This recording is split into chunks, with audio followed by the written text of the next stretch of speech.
Very good. So, I'm going to show you some models here. And this is what we call the no-influence influence model. And basically what I like to do, to make things very simple for people, I take the extreme. Because when things are extreme, you can clearly tell the difference between each. As they get closer, you need more information, right? So you take the extreme to find the idea. The first extreme I'm taking is the two models about life. This model is a no-influence. The no-influence model identifies that the environment has no impact on the individual, meaning the individual is 100% in control of everything that happens to them. So in terms of a project, it means the project manager has total control over what happens in his project and what happens to him in the project. This is the influence model.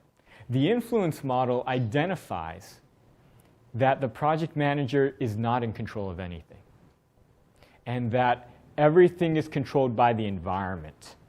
And the environment is causing the project manager to do things and to react in different ways. Does that make sense?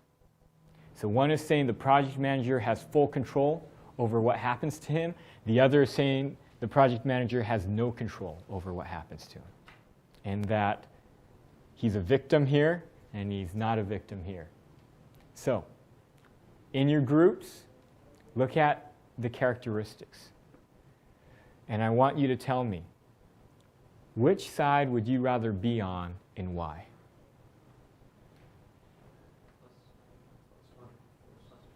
Does everybody want to be on the first one? Okay. Nobody wants to be on this one. Okay, let me ask you another question then. Which side are most project managers thinking? This side or this side? Okay, this side? How many people say this side? How many people say this side? No, I think you're right. The majority of people in project management are thinking this way, right? And it's amazing because when you actually look at the difference, you can see it's not a good way to go by. Now, here's the thing.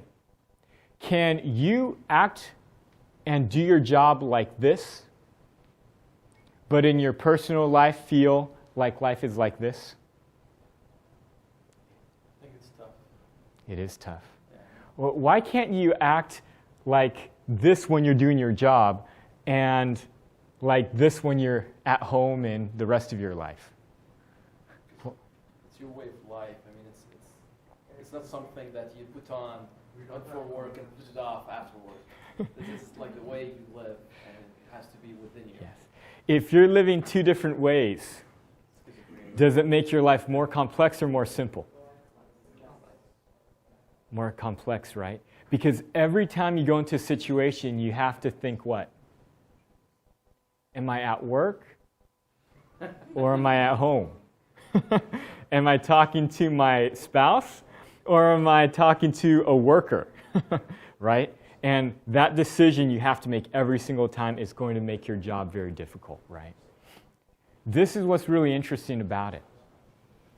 I want you to talk in your groups about the impact of how somebody lives if they truly believe this model. Because now we're identifying if this is a model we want to be like. Are you currently like this? And when you look at events in your life and events in work, do you look like this or do you look more like this? Okay? So I'm going to give you guys like 5-10 minutes to talk about that in your groups. And just overall, you can talk in your groups about anything about this, right? Any observations you have, anything you think is important to note. Anything you see in your life.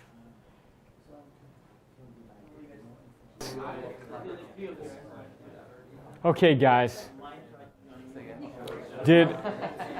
As you guys talked amongst yourself, did you come up with any like eye-opening ideas or perceptions?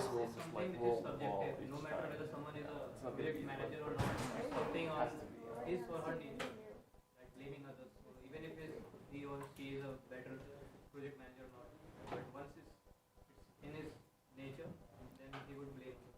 So that Okay. is something subjective. Okay, so you think some of these things are subjective? Yeah.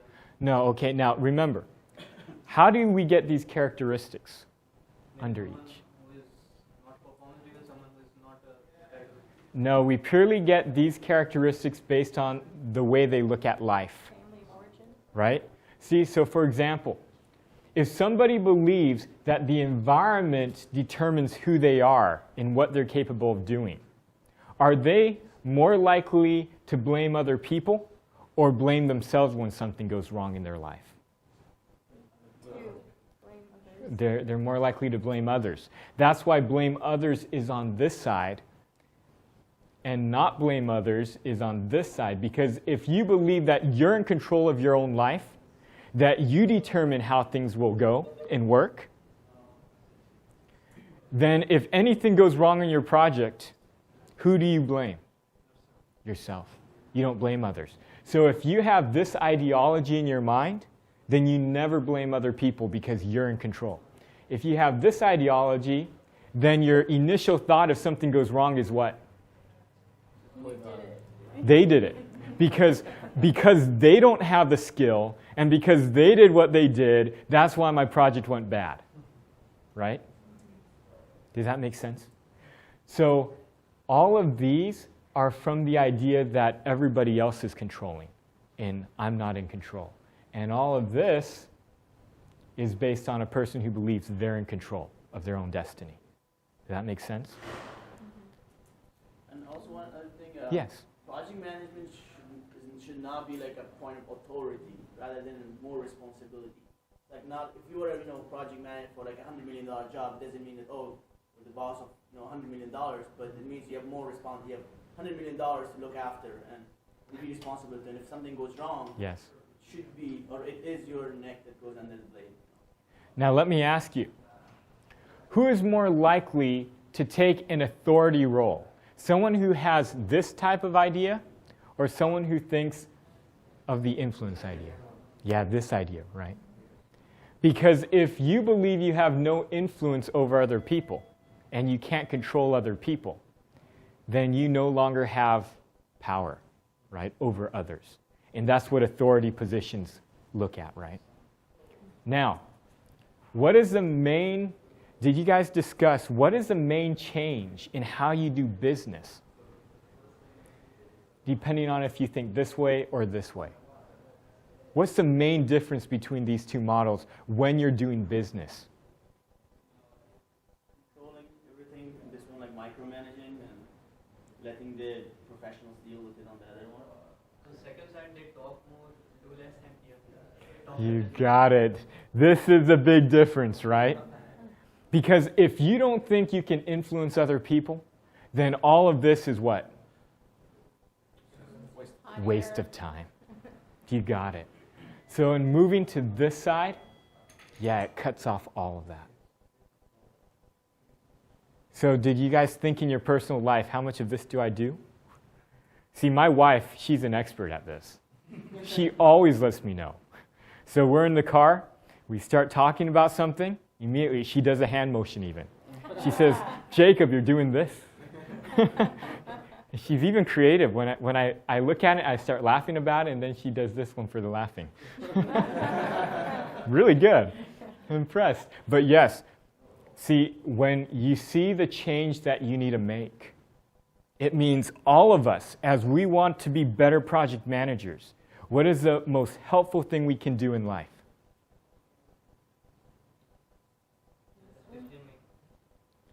We can stop talking and we can listen more. Right? And this goes more than just projects, right? This goes everywhere you go and whoever you meet.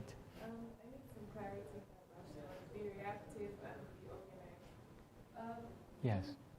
The way I see it is when you're reactive, like something happens that you didn't plan for, and then your reaction to the first person. It's not every time that you prioritize and cool and calm. Got this. So Yes. how does it? How do you in the no influence area, how do you handle such things? Okay. Now,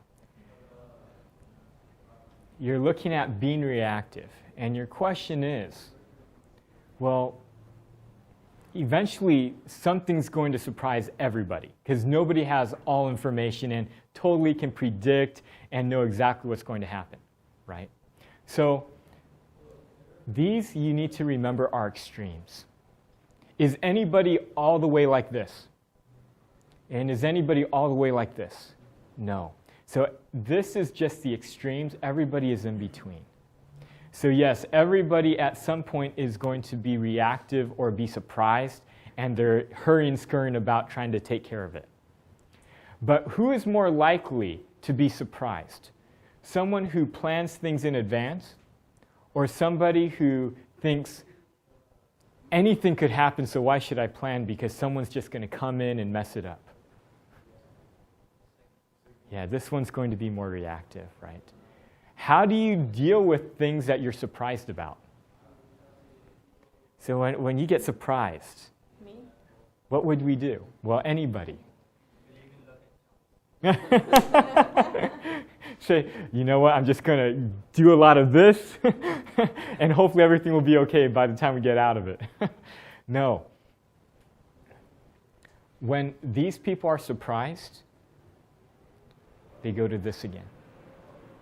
So if ever they didn't see something that happened, they immediately go back and say, okay, let's lay it out and let's see how it impacts everything.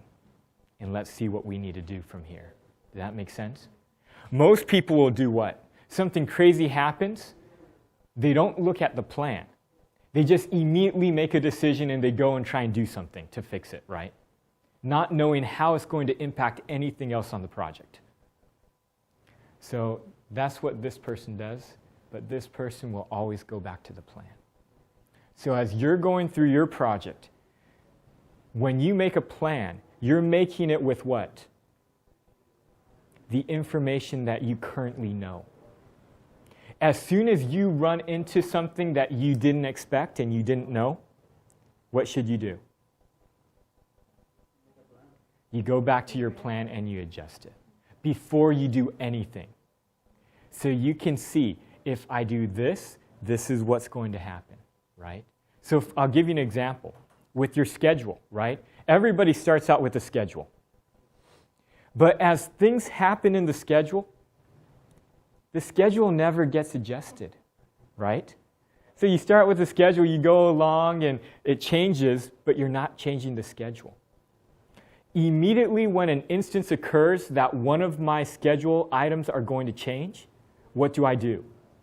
I estimate when it's going to be completed, and I estimate all the way down to the very end. How is this going to impact the end?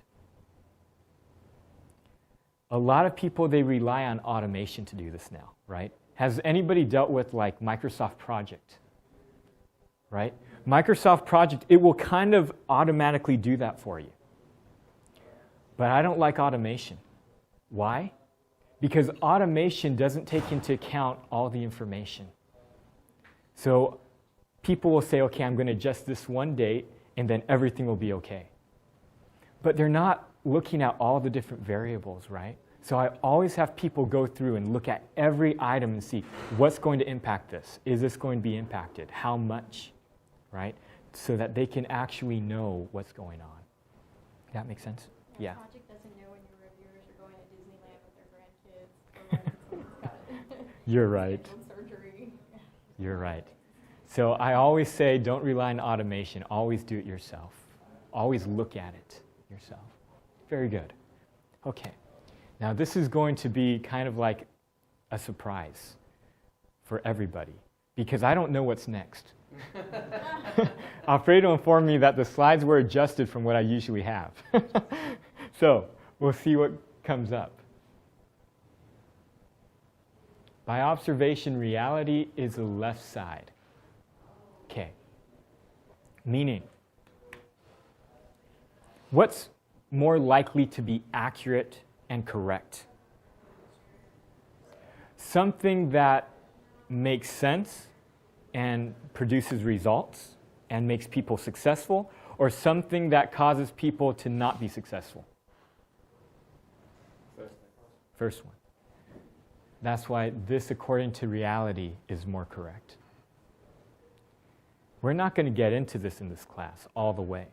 But if you really look at this, what we're saying is what? That you have full control over every single thing that happens in your life. Right? Now that kind of gets touchy, right? So, wow, I don't know if I want to take that much accountability. Okay. Traditional management. You got someone telling other people what to do, and the better the management, the greater the worker capability. Meaning if you are a great manager, your people can do more, right? More capable. But this is what we have found to be accurate. Regardless of how good your management or leadership skills are is really what it is. Worker capability stays the same. You can't change people from who they are. But a leader or a real project manager will increase the productivity of the group. And the easiest way I can explain this is you have two construction companies, two people, right? One has a manager. What is the manager going to do? He's going to say, I got two people. It doesn't matter who they are. This one's a skilled concrete worker and this one's a skilled painter. But this person is blind. So he says it doesn't matter. I'm going to have the painter do the concrete work and the concrete work do the painting work. And then he's going to find out they can't do the job. So then what is he going to do? No, he's not going to fire them. He's going to hire a manager to tell them what to do. And when they still don't know, he's going to say, maybe I need to send them to training. So he's going to then send both these guys to training to learn how to do their work. They're going to come back, and are they going to be really good at what they do? No. So then he's going to hire an inspector to come in after them to inspect their work. And he's going to find out their work is not up to par. So then he's going to hire someone else to come in and redo their work. And that's like 80% of all project costs right there, right? When if you look at the smart leader, he's going to have the painter do the painting work and the concrete worker do the concrete work. He's not going to need a manager. He's not going to need training. He's not going to need inspection or any rework on any of it. And that's how a leader can actually get more out of the group without actually changing what they're capable. Does that make sense? And this is really the project management that we want to do. It is the most efficient. Oh, look, he even changed it.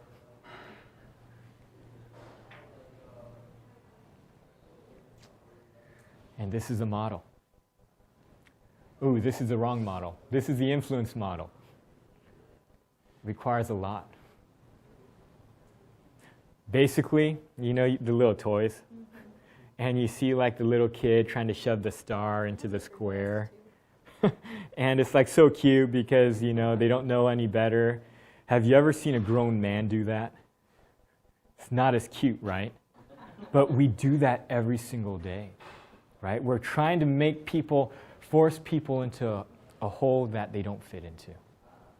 So the new management model, this is what we're trying to do. So in reality, a project manager needs to be an expert at what? Figuring out what people are good for. Yeah. In other words, a project manager knows people because they have to figure out who the people are, and they also have to be able to do what? Yeah, they have to be able to create a structure that puts everybody in the right place as well. So there's two folds here. You first have to know who people are, then you have to have a structure that enables you to put them in a place where it aligns with what they're good at,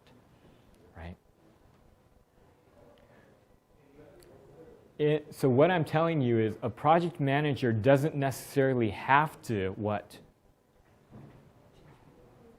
Yeah, or in other words, tell anybody anything, right? I'll give you a good example of this, which is Honda. I read a book about how Honda started coming to the US and their success. Honda's way of hiring an engineer is like this. They bring in the new engineers and they tell them, look, here's a factory, here's all the different parts, go find a job for yourself. And they give them a couple weeks, a little period, that they can go wherever they want and figure out what they want to do. If they can't find a job, they're out, right? And it actually, they interviewed one of the engineers coming in, and he said a lot of people, they couldn't handle it. They were expecting someone to tell them exactly where to go and what they were supposed to do, right? But I thought that was a genius model for letting people and having a structure that lets people align with what they're good at. Let the people choose. Yeah. You know, there was another guy I read, a leader, and he was a leader of one of a huge corporation, but apparently nobody knew who he was because he didn't like to be seen in public and he didn't like any of the media. So he actually was a genius running this large organization. Nobody ever knew he was there. Most of the employees, they said, didn't even know he was like the president of the company. So when he'd walk around, nobody knew because they never saw what he did. He was focused on creating the right structure and letting other people do the work, right? Okay. What are we looking at? So in more technical terms, this would be the old project management style, and this is what we want to go to. And I'll let you spend a couple minutes. Why don't you guys talk about this and you know, discuss any questions you might have amongst yourselves for a couple minutes, okay? Now, when you're looking at these two sides, really what we're telling you is that as a project manager, how much technical expertise do you really have to have? They're able to understand what's going on. You don't have to have any. We're telling you, and this is why you're going into projects that you might not know anything about, right? But technically, you don't need to know anything about it. A project manager really needs to have no technical skill. They have to just be really good at knowing who people are, right? They have to be really good at knowing who people are and knowing how to align people correctly. That's all. It's better now to utilize expertise than to have the expertise yourself.